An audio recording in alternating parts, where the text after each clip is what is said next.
Welcome back to Season 3 of the podcast. I'm your host, Amanda Blackwood.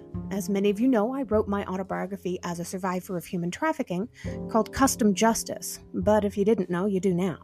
Keeping in line with that, this entire season has been focused on interviewing people who did or plan to write about their own experiences as trauma survivors and how they overcame their past. If that sounds like you, reach out. We can talk about having you on the show, too.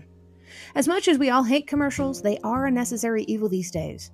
This is what keeps the show on the air. You can also show support by purchasing one of my mini books or donating through PayPal. You can find the links to either option in the podcast description. As always, a portion of the proceeds do go to local organizations that help fight human trafficking.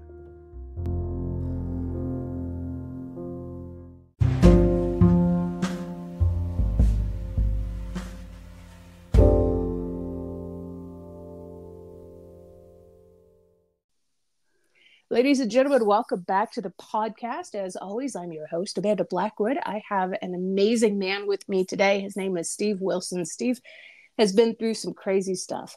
And I'm going to preface this right now by letting you guys know, if you hear a little bit of the stuffiness in my nose, I do have a little bit of a cold, but I will beat this, just as we beat everything that we go through, right? Steve, welcome to the show. I'm very excited to have you with me today. Thank you. Me too. So, Steve, tell us a little bit about who you are. Where did you grow up? What was your family life like? Well, I grew up in Delaware, Ohio, which is just about 20 miles from Columbus. I had a brother and a sister. And Delaware is a small town. About that time, it was about 15,000 people. Now it's probably 30 or 40. Wow. But had a pretty good upbringing until one day when I was 9, I got sexually assaulted. Oof. And I didn't tell anybody, didn't know what the hell to do. And I didn't know why he did it to me or what he was doing. But he did. And so I told no one for 30 years. And that kind of started me on a downhill trajectory, and things went south from then. Yeah, it usually does. How did you find that it was affecting you in your everyday life by not being able to tell anybody? Well, first of all, I wasn't sure what happened. I didn't know a man would do that to another man.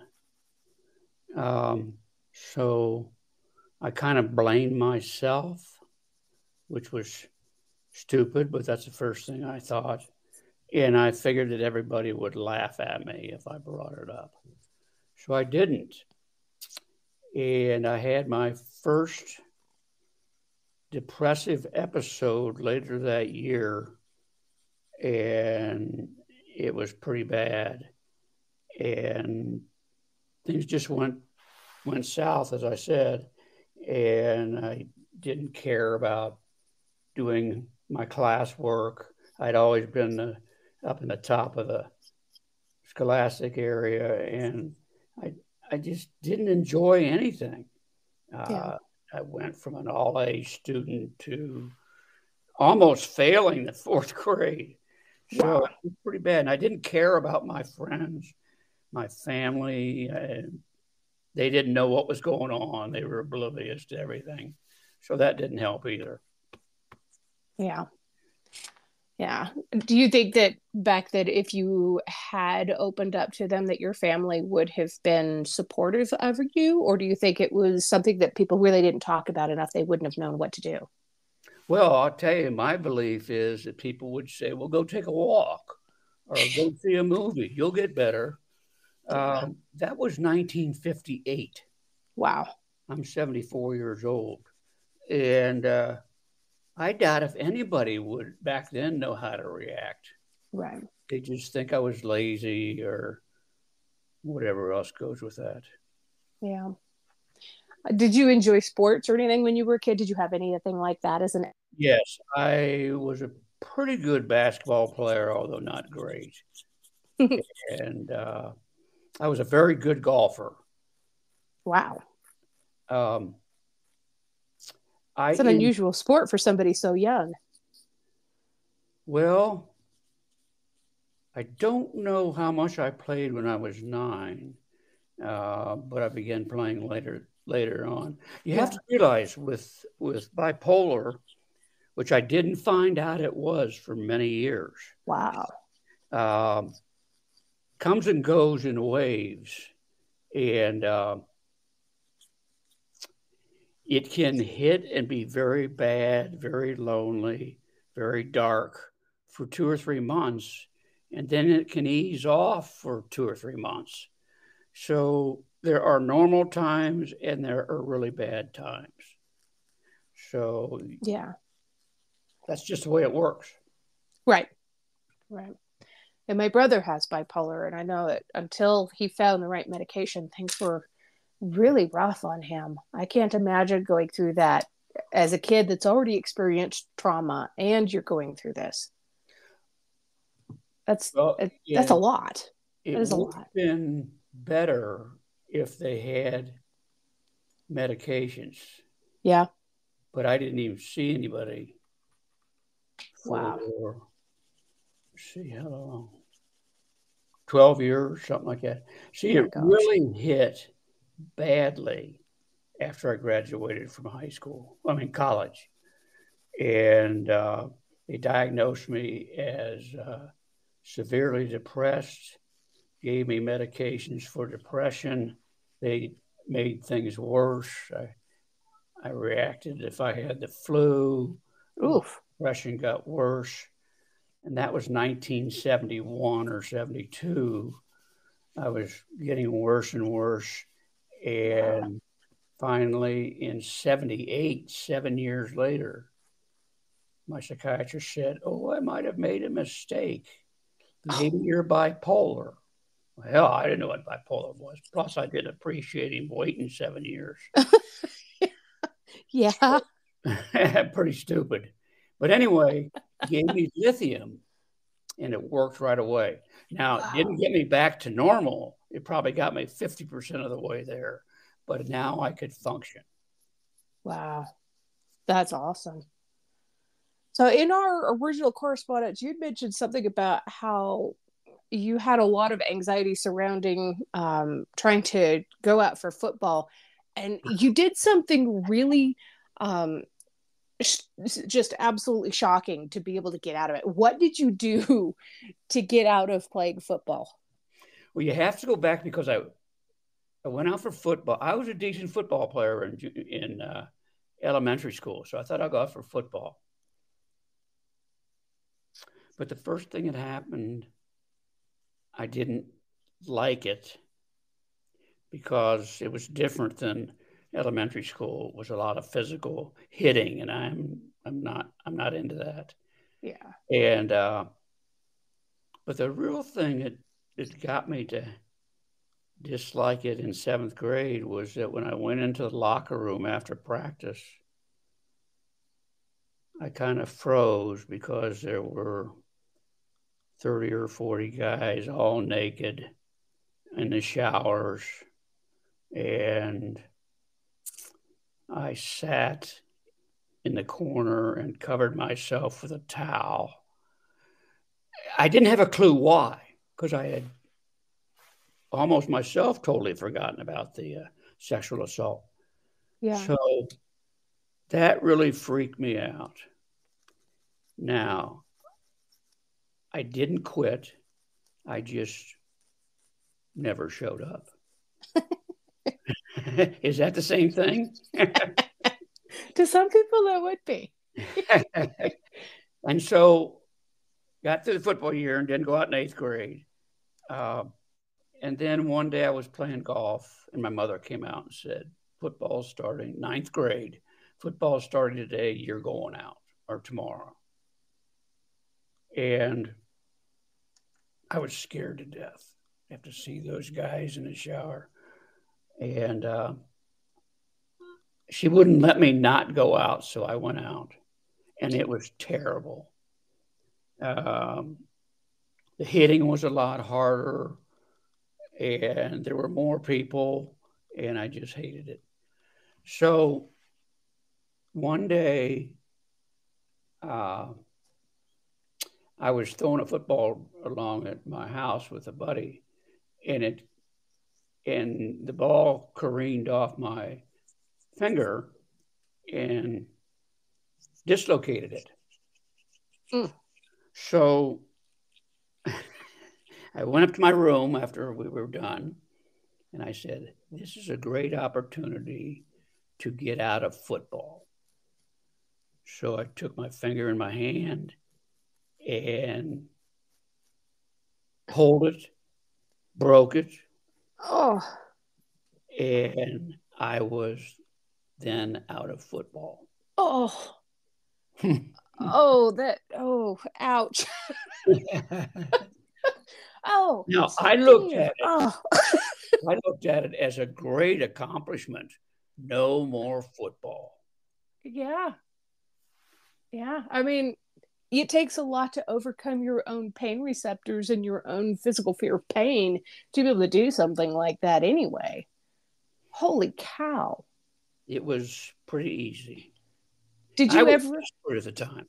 I didn't know I was screwed up. I didn't know anything. Yeah. You Yeah. know, I just knew that things were bad and football was making it worse. Did you ever tell your family that you broke your finger on purpose? No. Wow. In Yeah. fact, the first time this came up is when I started writing my book. Wow. My gosh. So, when did you start to finally open up about it and start talking about your traumatic past?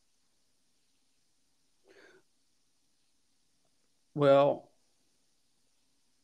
let's go to we got to hit some other things first before we Okay. get. Um, as I said, my worst times were right out of college. I had had a love affair with a young lady, and then she said goodbye, and it put me into a deep depression. And one day, I was at my parents' house, and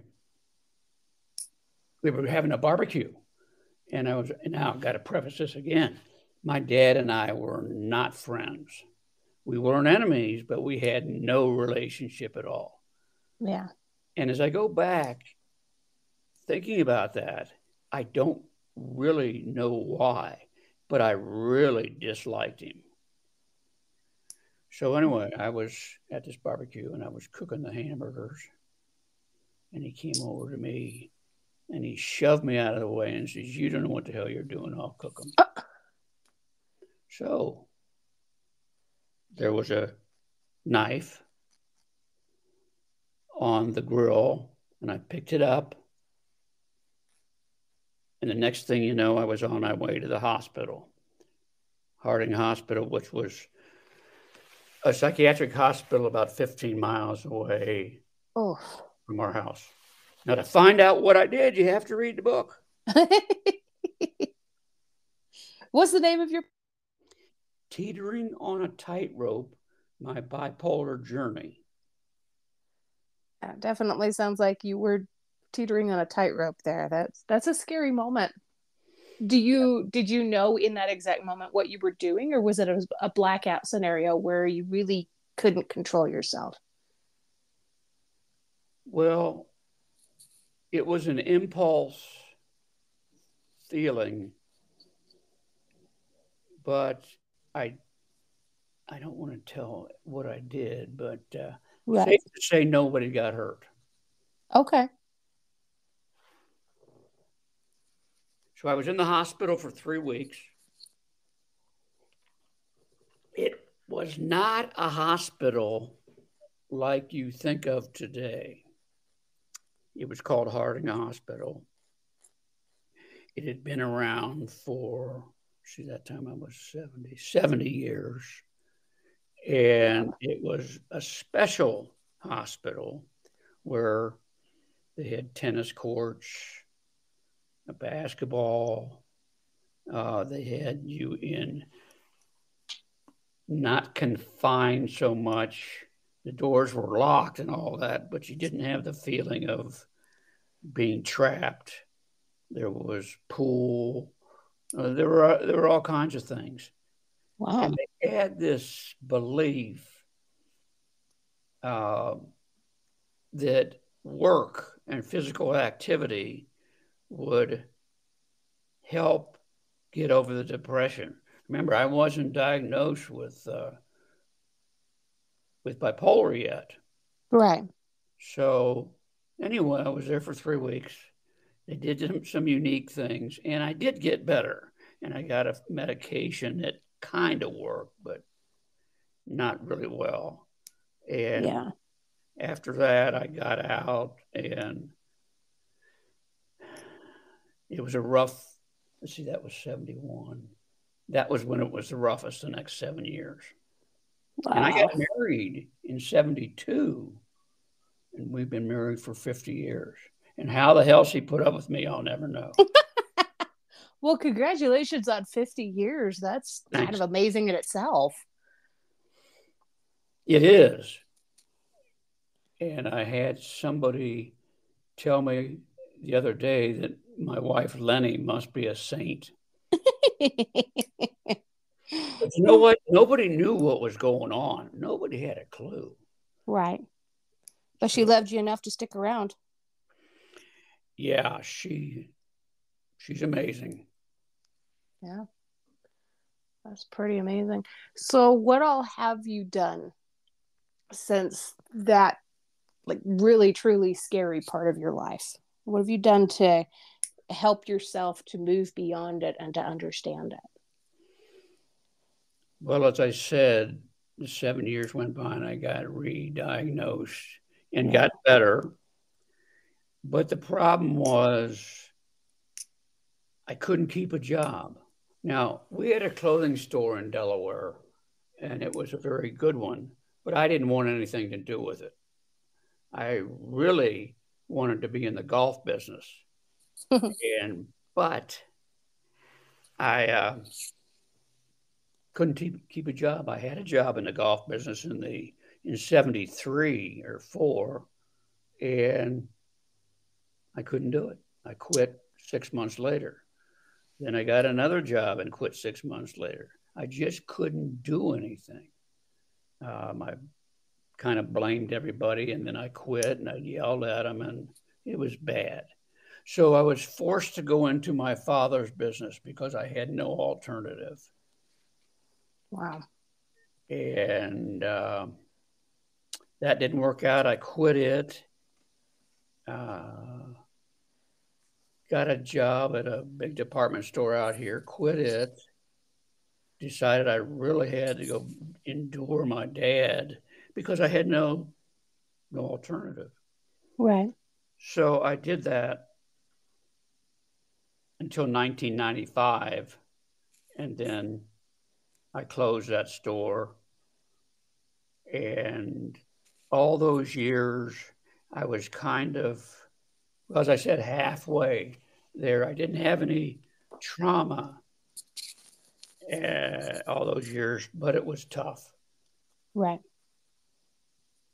Well, you didn't have repeated trauma, but you still had the initial trauma that you experienced starting when you were 9, and then the constant triggering episodes as you were growing up. I mean, even though that wasn't brand new trauma, it was still Yeah, traumatizing. for sure. And I tell you, one of the ways the sexual assault affected me most was sexually. Really? I I was in college and I had quite a few. No, I don't know what quite a few would be, but 4 or 5 women that I went with during those 4 years, and I could not perform sexually because I had no feeling. Wow.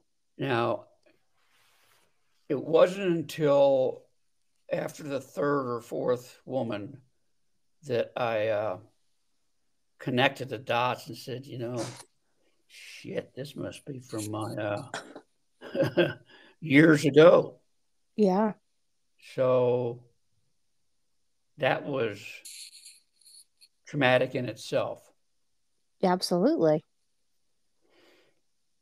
Was that an indicator for you that you needed to start digging in and to figure out how to how to try to fix what was going on in your head?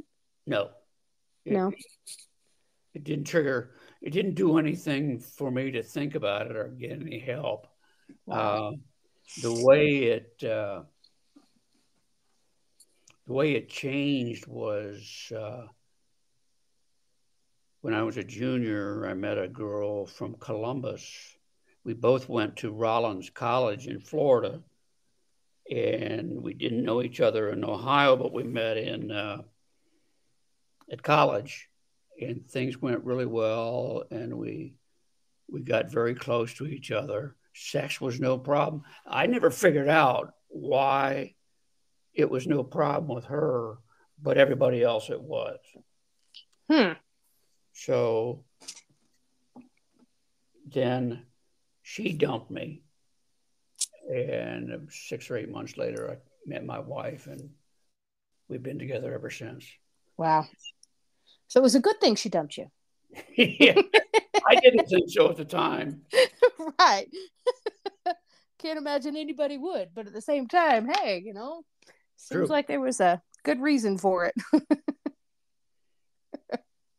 Well, the woman who dumped me um, came back a year later, and I don't know why, but we started talking, and then she said she couldn't do it and walked away. Now, I don't know what she was going to do, but anyway, that put me into the beginning of my 7 year long depression. Oof. So, and then Wow. that was 1970. Wow. But you had your wife to help you through some of that, right? Well, we were not married yet, and we got married in 72. Okay. Yeah, but I was so out of control then that there's not much she could do about it. And Yeah. she hadn't signed up for any of that stuff. Right. Right. Nobody does. Nope. Yeah. So what's the biggest thing that's helped you through everything that you've been through? Well, since I had felt so much better with the lithium, and I was working at the store, and every year at Christmas, we would hire a couple of young high school students or even junior high students. We had a pretty big store, and it did real well. So we used them to wrap packages because we sold a lot of them, and the guys on the floor didn't have time to do it. So anyway, we hired this one girl, and she was like 16, very cute, very bubbly, did well in school, laughed a lot. And then one Saturday, I came to the store to open it up, and there was a young lady who also worked for us, which was the other girl's good friend, and she came in right after I did, and she broke out crying, and I said, "Jesus, what's wrong?" And she said, I don't even remember the girl's name, but she said the girl got in bed last night and pulled the covers over and shot herself in the head. Wow. Now, this was a young girl who appeared to be in perfect shape. And I never knew why she killed herself. Um, but that started me wanting to convey what can happen with depression or bipolar. Right. There's so many mental health problems around. And so I began talking to psychology and health classes at high schools because I was so disturbed by teenage depression. And that went on for a few years. And then we moved out here to Scottsdale, Arizona. And they wouldn't let me do it because they decided I was too old. They didn't want anybody over 35, which was kind of stupid, but that's what they said. So in 2015, I answered an ad in a newspaper that asked for facilitators for mental health groups. They accepted me, and I've been doing that twice a week ever since. Wow. That's amazing. That's pretty fulfilling, but I'll tell you, it's really disturbing. I talked to about, maybe 15 to 18 people in my groups. I have two groups a week. And I've seen well over 1,000 people during that time. And there's a very high percentage. Now, I don't know whether that means 20% or 50%, but it's higher than anybody would think, of people who are suffering from mental illness because they were sexually assaulted, physically assaulted, mentally assaulted when they were young. Yes. It's high. Yeah. It's sad. And there's a huge connection, honestly. yes, huge. And so I do that, and I really enjoy it, and I think we've helped a lot of people. But God, there must be. What did I figure out? I think the percentage of people who need and suffer from mental illness is like 20% in the world, not just the United States. And that's just the people that have actually sought help too. You know, Yes. the estimates for the people who need help and aren't able to obtain it is extremely high. Huge. And the reason a lot of people don't find relief and aren't able to live their lives the way they would like to, only 50% or a little higher people who are suffering get help from medications. Wow. And people also don't believe in medication, even though they might have worked for them. So they just take medication. And then those who do, a high percentage of them take it for a week, say it didn't help, and quit without talking to their psychiatrist. Right. So there's a lot of blame to go around for why people don't get better. A lot of them just think this is the way it's going to be, so I'll suffer. And there is help out there for them, but they just won't take it. Right. And for those who aren't helped by medication, there are other things like I can't think of it. But anyway, there are these groups that they can get in that use different methods to calm the depression or the bipolar. And it works. But people don't know about them, not unless they come to my group or other people's groups. Wow. And where can people find more information on that if they're looking for it?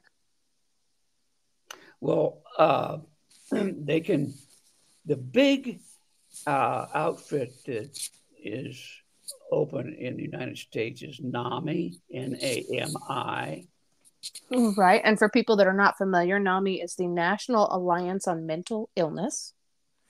Yes. And there's another one, Mental Health America. And you can just Google these and they come right up. Right. And you can call them or chat with them, whatever you want to do, but you can get a lot of information from them. Yeah. NAMI, I actually have some firsthand experience with NAMI myself. I'm sitting right here on my desk in front of me. I have a business card for the board of directors and for the president of the Colorado chapter. Oh, cool. Yeah, they're amazing people. They can do such incredible things to be able to help people through this journey. Yeah, and there are local groups. The one I assist with for my facilitating here in Phoenix is not NAMI or it's not Mental Health America. It's a group called COPA, and it only works in Arizona, but they do an amazing job. Wow, that's cool. And it's only available to people who live out there in that area? No, it's not. I have a couple people who are in Tucson, which is 120 miles from here. Oh, wow. I have one from New Hampshire. Wow. From Michigan. But I will say they all those people found me because they were in Arizona for a while and just were looking here. And then I allow them to keep on when they go back. Oh, there are so many chapters around the United States that you ought to be able to find somebody in your own area. Right.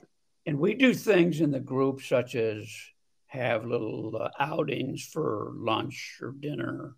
So it's a good way to connect. And a lot of people use these groups because they're so damn lonely. Yes. And it becomes their social activity. I would say out of my 25 or 30 people a week, 10 or 12 of them go to about 4 or 5 meetings a week. Wow. They need that sense of community. Yes, they do. That's amazing. And I will say that one of the biggest factors that causes people to get worse and worse is loneliness. Yeah. It is big time problem with a lot of people. Yeah. You know, I have to really back that up for my own experience too.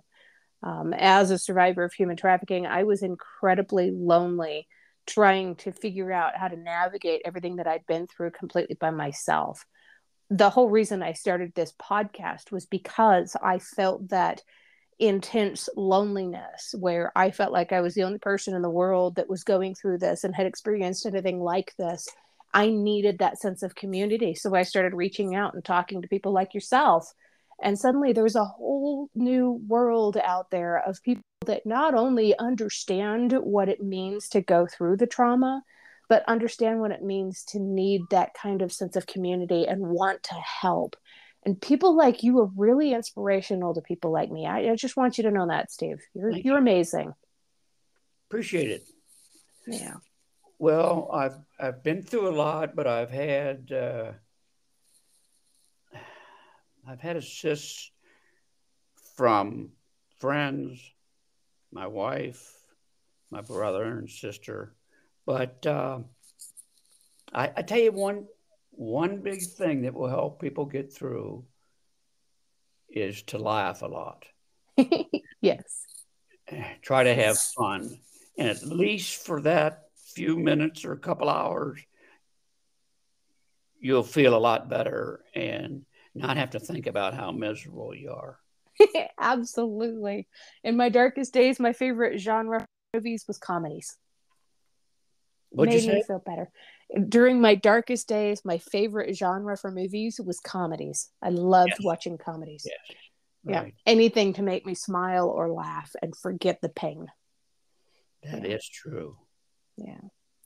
Who inspires you the most? My wife. Well, that was a quick answer, Steve. I love that. I hope she knows that she's a lucky lady to have you too. Well, she'll say that every once in a while, but I don't know if it means it. Oh, I'm sure she does. She's stuck with you for 50 years. She's got to mean it deep in her soul. Yeah. And you guys have had some challenges together, haven't you? Yes. My wife is Jewish. I'm nothing. And my family did not accept her for Oh. that reason alone. And I would say, well, my mom and dad are dead, but they were no help with Lenny. And my brother's okay with it. My sister tries to be. But let's just say they made Lenny very uncomfortable, and that spilled over into our marriage. But we Mm, survived. Every yeah. marriage has got to go through some stuff. Right. Have you got a part of your book that you would like to read for the audience? Sure. You ready? I'm ready. When I was a fun-loving kid of 9, I never dreamed I would face the most terrifying day of my life in a matter of months. One of my first childhood memories from this time was when my best friend Stocks and I were rambling along a wooded area near my home, minding our own business, when suddenly we spotted a shed. Venturing into it, we discovered shovels, tools, and gardening supplies. Above our heads was a glass ceiling divided into panes, much like a greenhouse. It was fortuitous for us that one of the panes was missing. We could climb through the opening and slide down the slanted roof into the newly fallen snow. As an ultra thin, scrawny 50-pounder, I went first. During my exit, I accidentally broke one of the panes, sending shards of glass in all directions. Without further incident, I made it to the roof. My buddy was a heavy-set kid and tried to wiggle through the openings but couldn't make it. As he fell to the floor, he spied a hammer. He hoisted himself up to the glass, broke the remaining panes, and scurried onto the roof. We both slid down the roof and then headed toward the woods. Out of nowhere, we heard a loud woman's voice yelling, "Stop! What are you hooligans doing? What are your names?" At that moment, I had a great idea for how we could escape. "Tell her you're me, and I'll tell her I'm you. She'll never figure out who we are," I whispered. So we did, and then ran into the woods, howling with laughter all the way home. The following day at school, the school secretary entered our classroom and told Mrs. Seidel, our teacher, to send the two Steves to the office. Knowing we were in trouble, we ambled toward the door. That's when we saw her, the lady who owned the shed. How could she possibly have found us? She turned out to be a teacher for Delaware City Schools. She was known as a hard ass. I thought she must be psychic, not realizing we had stupidly given our identities. Yes, we had been caught, and yes, we were punished. Our parents also had to pay for the broken glass.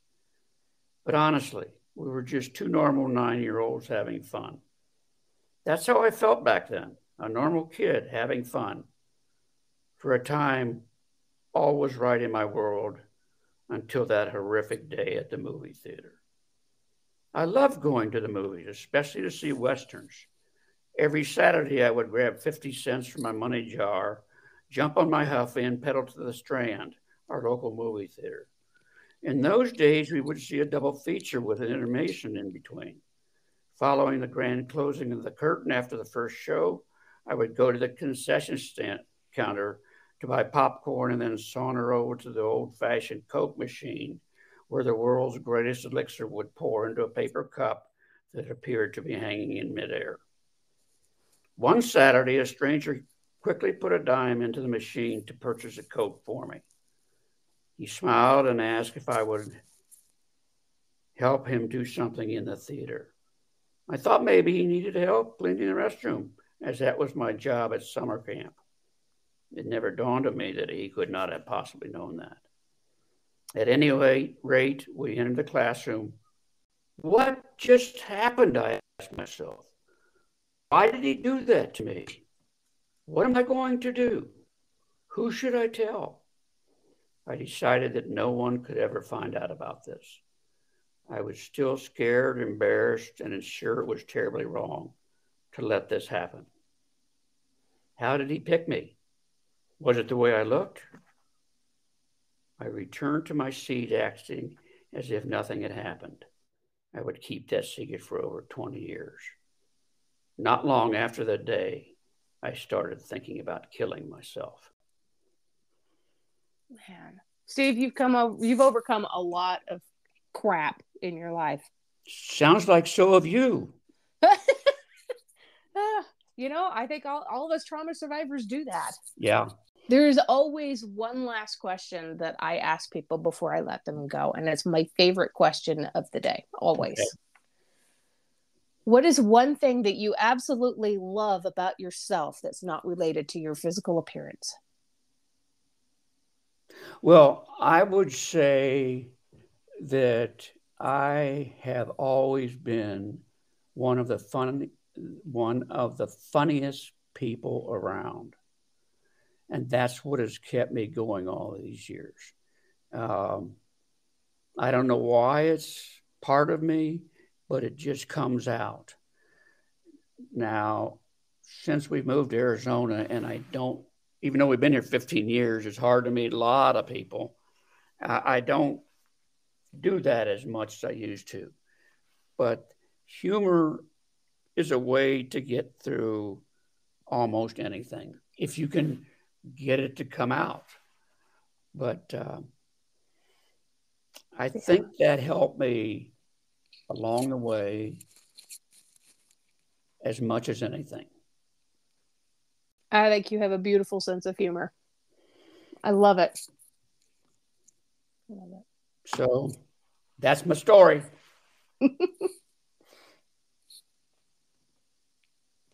And you are absolutely amazing, Steve. I just think you're awesome. Well, I appreciate that. I'm super happy you were able to spend some time with me today on my podcast. This is a real honor for me. You're charming, and I'm not trying to steal you away from your wife or anything, but I totally would if she wasn't in the picture. You're just wonderful. I mean, I love your journey. You've done so much. I'd like to hear about yours sometime. Oh gosh. Well, I'm going to be speaking at a church in Heber Overgaard, Arizona on April 30th. Where is it? Heber Overgaard. I think it's like 2 hours outside of Phoenix. Yeah, Heber's up north. Yeah. How the hell did you pick to go there? The pastor of a local church up there is a really good friend of mine, so he's asked me to come up and speak at his church. Oh, cool. Yeah. When is that? April 30. April 30th. It'll be at the Encounter Church at Heber Overgaard, which I believe is still in the community center. So my friend used to have a church up in Denali, Alaska, and he moved down. His church up there in Alaska is doing really well, so he came down here to start up another church. Came down to the lower 48 and started up in Heber Overgaard. I've never heard of Overgaard. Is that one town? I think Overgaard is like on the border right next to Heber, and it's like two little tiny towns all smushed together. Mm-hmm. But yeah, it's Encounter Church of Heber-Overgaard, so I'm assuming it's just two towns. Okay. And when is that? April 30th. Let's see if I can find the Encounter Church Overgaard. Trying to find the exact date and time here. Encounter Church, Arizona. Let's see, where's the events page? Encounter Community. Upcoming events. There it is. Amanda Blackwood, April 30th at 10:30 a.m. Okay. I'll look into that. Okay. And if you're not able to make it up, I totally understand that too. Of course, you're welcome. It's free to come. They're not going to charge people to come in and hear me talk. But there's a whole bunch of different interviews and stuff that I've done on different radio shows and podcasts and stuff. You can always listen to any of those if you don't want to come up in April. Well, let me, I don't think I have anything on April 30th. See, being retired is pretty easy to do stuff. Yeah. Because there's nothing to do. Except to go and hang out with your lovely wife. Yes, well, as she always says, what does she always say? Well, I can't remember what that saying is, but like it's one to do 365.